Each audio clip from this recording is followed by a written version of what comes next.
Hi there and welcome aboard to our WCHS-TV Fox 11 North-South All-Star Football Classic preview. I'm Mark Martin. Thanks so much for being along. Tomorrow evening at University of Charleston Stadium, the latest classic featuring over 70 of the state's top senior football players from the 2016 season will meet at UC Stadium. A year ago, the North Bears defeated the South Cardinals 42-35, ending 6 years of frustration. They look to make it 2 in a row tomorrow, while the South will be gunning to get back to its winning ways. Wheeling Park's Chris Doherty is the North head coach this year, while retiring Mingo Central head coach Yogi Kinder is the leader of the South team. The North has had a trio of quarterbacks working in camp this past week, including Corey McDonald, a young man who helped lead tiny East Hardy High School to back-to-back memorable seasons. Some players only dream about being a part. Greetings and welcome aboard to First and 10. I'm Mark Martin. Great to have you with us on this second Saturday in October. Lots of college football coming your way today, including a pair of homecoming encounters. We will discuss it for you over the next half hour. As always, we get things going for you on this Saturday morning with a look back at last night's high school football action. It's time now for our First and 10 Friday night highlights.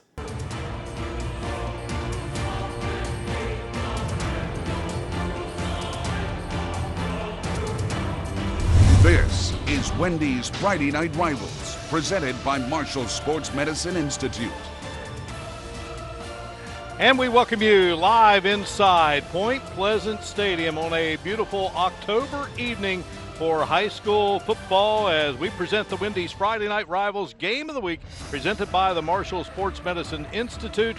The Meigs local Marauders from just across the Ohio River tangling with the Point Pleasant Big Blacks. The Marauders in at 3 and 4, Point Pleasant at 5 and 2. First meeting between the two schools in 11 seasons. Along with Coach Mick Price, Tom Hunter on the sidelines, our great crew. I'm Mark Martin, delighted to have you with us. And Adams goes in motion. Pelton looks down the field and is picked off right into the hands of Alex Smith. Smith blocks over here. Number 30 crosses the 30, 35, and bumped out of bounds just shy of midfield. So our third interception of the game, 2 by the Big Blacks and 1 by the Marauders. And yet again, Meigs local had something going, but it ends in a turnover. Well, he did a nice job, and remember, they were going right back down the middle, but Point Pleasant kind of rearranged their secondary a little bit and played a guy back in the middle. I tell you, unless you played quarterback, you don't see that guy sometimes. You looked him off, you think he's head up on somebody else, and you throw it and you don't even see him. So I'm sure he'd like to have that throw back, but that's why we play the game. Smith's father, John, a great player here for Point Pleasant, back in the 80s under the great Steve Safford. He does radio work now here in the area, and Cason Payne with the ball fake. Cason Payne dangerous in that situation, and he's strong, and he's driven out of bounds at the 16-yard line. Point Pleasant with a defensive touchdown in the game, and here's Cason Payne at the 50, Payne at the 40, Payne at the 30. Cason Payne is going to take it in for the touchdown from 70 yards away. Cason Payne, the 4th Thornhill Auto Group touchdown in the first half for the Big Black.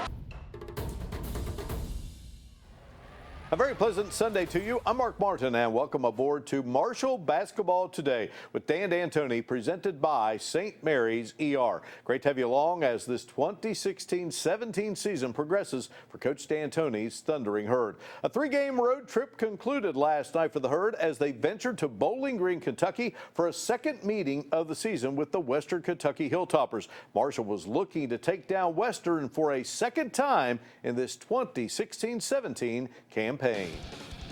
In the Bluegrass State, Marshall looking for a 3rd win on the road this season and a 4th straight against the Hilltoppers. Early on, Ryan Taylor attacking, draws contact. Marshall up 6, Taylor with 12 in the game. John Elmore, the spin move, gets it to go, a 14-3 run to start the game for the Thundering Herd. Marshall still rolling. Austin Loop buries the 3-pointer. Marshall up 15, Loop with 20 in the game. Elmore dribbling around, and then finally decides to attack the basket, and the layup goes.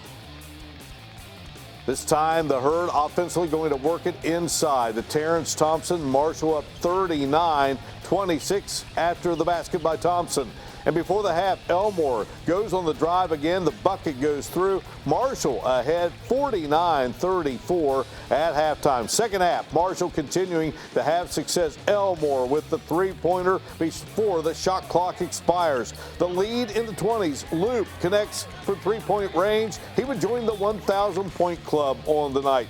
Western Kentucky starting to rally. Ben Lawson gathers the loose ball, dunks it for the Hilltoppers. Then Western forces a turnover on the other end. Jabari McGee slams it, and the Hilltoppers down 11. But the Herd would answer. C.J. Burks, the Hedgesville native, steals, gets the tough layup to go in transition.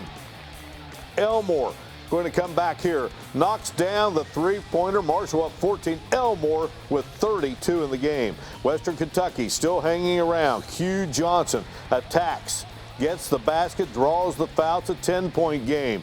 Justin Johnson inside. And the Herd lead now at single digits. Hilltoppers again. Pancake Thomas lays it in the paint. It's a 7-point deficit. Marshall up 9 again, but Q Johnson with the three. Suddenly a 6-point game.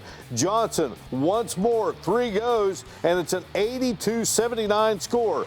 Then after two missed free throws, Western gets the ball back. Marshall playing good D. Johnson doesn't get a good shot off, and Elmore gets fouled and knocks down both free throws, and Marshall wins at 84-79. The Herd 14-11 on the season, 7-5 in Conference USA. Stay with us. When we come back, a visit comes your way with the talented Terrence Thompson. This is Marshall Basketball Today with Dan D'Antoni, presented by St. Mary's ER. This week's chat with Coach D'Antoni continues now here on Marshall Basketball Today with Dan D'Antoni, presented by St. Mary's ER. Well, talking about rivalries, and for you, it really started. I always take you back, don't I? We Pee Wee Bowers. Well, there's so much back there. That's the reason you take me back. You got a lot of material. I took you back last week to your marbles escapade, but let's talk about the Mullins in Pineville. I guess, is that when you really first learned? Well, you know, old Dallas and I became good friends. We roomed together, Dallas Blankenship, and he, you know, became athletic director and then superintendent, I think, all of Scotland County, which, you know, I hope their academic program survived it, but I'm just teasing Dallas.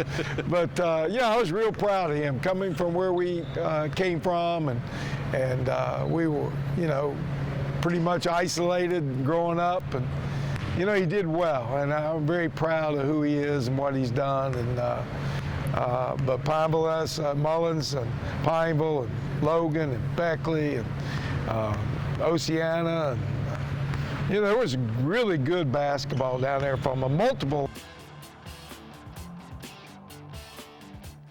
You are watching the Saturday Sports Showcase. I'm Mark Martin. Thanks so much for being along. Last Saturday, as West Virginia was earning its spot into the Sweet 16 round of the NCAA tournament by beating Notre Dame in Buffalo, here in Charleston, a one-time Mountaineer basketball legend, Jared West, was leading Clarksburg Notre Dame to a Class Single-A state championship victory. It was West who helped lift West Virginia into the Sweet 16 back in 1998. His wonderful basketball memory made last week here in Charleston was one he had the chance to share with his son. Into the Sweet 16, perhaps West.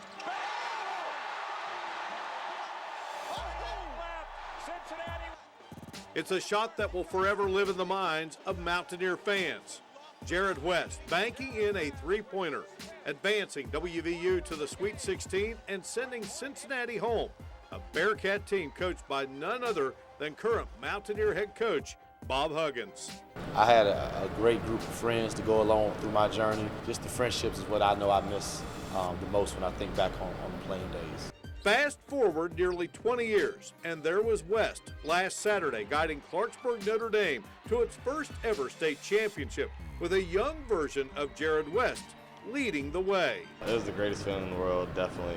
I mean, 3 years in a row we went down there and had leads and had chances, but we just couldn't finish the job. But for this year, for us to be able to get the job done with this team, with this group of people, it was the best feeling ever. He's matured so much from a basketball player, from a young man, just in every aspect of his life. He's matured so much. Young Jared will play college basketball for Marshall. Reaching that level of competition has been a goal from an early age. When he was in second grade, I think WVU brought back some former players, and that was the first time he really realized who Dad was to everybody else in the state. Just to be able to come up through here is a blessing. And all the goals that I've accomplished, I've worked hard for them. The good Lord gave me a great opportunity, and I'm excited for the future. So it was father and son, player and coach, enjoying the moment of winning it all last weekend here in the capital city. A moment even sweeter for Big Jared West than his shot heard round the country in 1998, which propelled the Mountaineers to the Sweet 16. And hi there, great to have you along. After winning 2 at home to start the 2017-18 college basketball season, Marshall hit the road for the first time tonight. Dan D'Antoni taking his 4th Thundering Herd team to Moorhead, Kentucky for a showdown with the Eagles of Moorhead State. John Elmore and the gang ready to battle for that Ellis Johnson trophy and pick it up with the Herd and the basketball. And it's going to be Johnny Colyannon getting it through for Marshall and drawing the foul. Then Elmore over to Colyannon, who knocks down the three-pointer. Devin Atkinson going to go to work here for the Eagles. Launches and drains the three-pointer. Now here's Elmore. Check it out. Jansen Williams, beautiful alley-oop. Nip and tuck affair. And it's Moorhead coming away with the victory at home by a final of 86-83. Obviously, if you look at the stats, you see what happened. They just beat us up on the boards, 17-4 in extra points. And then we missed a few free throws, left some on the line that were big, especially front end of one-on-ones. And all right, next up for the Thundering Herd, a matchup with the Fighting Illini. How about a double dip in Mingo County tomorrow night? Both Tug Valley and Mingo Central playing at home as the road to Wheeling rolls on. We'll talk about it in a moment. It's back to football action tomorrow night in West Virginia as the quest for a title continues. Our road to Wheeling coverage tonight, including a trip to Mingo County. And how about the Miners of Mingo Central gunning for a second straight AA state championship, and tomorrow evening hosting Liberty Harrison. The Mountaineers appear to have work cut out with the Miners. Mingo Central unbeaten this season, 11-0. They've won 25 straight. Only one time this year have they held a team to under 40, and that was the season opener in their round 1 win against Robert C. Byrd. They put 76 on the board. In fact, 9 of their 11 games this season, they've scored 50 or more. Our guys, I'm trying to stress to them that there's 2 other phases to this game for us to win a state championship. You know, we got to get better at special teams, and we got to get better defensively. But offensively, man, I like where we're at. You know, I mean, guys playing hard. I see an intent of them when they get the ball. They think they're going to score every time, and I like that attitude. But we got to bring it over to, you know, defense and special teams as well. And Liberty Harrison beat Nicholas County round 1. The Mountaineers did lose 2 of their 3 final games to close out the regular season. All right, Tug Valley played a home playoff game for the first time in school history at Brewer Stadium last weekend, and they won barely a 1-point victory thanks to a failed 2-point conversion by the Pocahontas County Warriors. And tomorrow evening they get defending state champion St. Mary's, and the first class in school history at Tug Valley to make the playoffs 4 straight years. We have a very special group of kids that they've put their time in. They've been here for 4 years, and you know, we've leaned on them from the time they were freshmen, and some of them as sophomores, and you know, some of the other guys just kept getting better and better. And probably the one thing that's helped these guys, they've played against some good people in practice for the last 3 years. And that's a look at sports here at 10 o'clock.